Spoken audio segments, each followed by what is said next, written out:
আসসালামু আলাইকুম। বাংলাদেশের অন্তর্বর্তীকালীন সরকারের প্রধান উপদেষ্টা ডক্টর মোহাম্মদ ইউনূস স্যারকে কয়েকটি কথা বলতে চাই।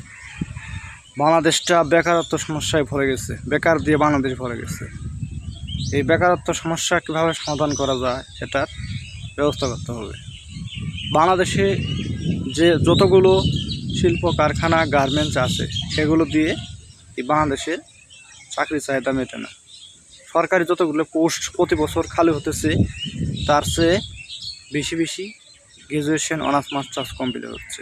আবার এসএসসি ইন্টারমিডিয়েট পাস করে কেউ কেউ চাকরি করতে চায়। মধ্যবিত্ত অসহায় গরিব পরিবাররা তার চেয়ে বেশি পড়াশোনা করার জন্য টাকা যোগান দিতে পারে না, তাদের সন্তানকে আর অনার্স মাস্টার্সে পড়াতে পারে না, এসএসসি ইন্টার পাস করিয়ে গার্মেন্টসে চাকরি করাতে চায়। তাই বাংলাদেশে যদি একটি উদ্যোগ গ্রহণ করা হয়, প্রত্যেকটি জেলায় এবং উপজেলায় শিল্প কারখানা গার্মেন্টস তৈরি করে দেওয়া হয়, আশা করি কিছুটা হলেও বেকারত্ব সমস্যার সমাধান হবে, অনেক লোকের কর্মসংস্থান হবে। প্রতি বছর ঢাকা বিভাগে অনেকগুলো গার্মেন্টস শিল্প কারখানা আছে। বাংলাদেশের প্রত্যেকটি জেলা উপজেলার লোক ঢাকা বিভাগের কর্মস্থানে নিয়োজিত আছে।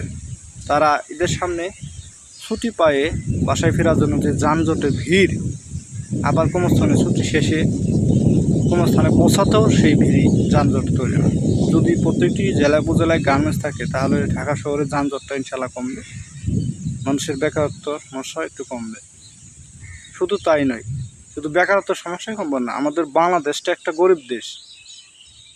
যদি প্রত্যেকটি জেলা উপজেলায় গার্মেন্টস করা হয়, আমাদের অর্থনীতি বৃদ্ধি পাবে, দেশের আয়কর বৃদ্ধি হবে। বিশ্বের ধনী রাষ্ট্রদের মধ্যে বাংলাদেশ উঁচু করে দাঁড়াতে পারবে, উন্নত দেশে কাতারেও বাংলাদেশ পৌঁছাবে ইনশাল্লাহ।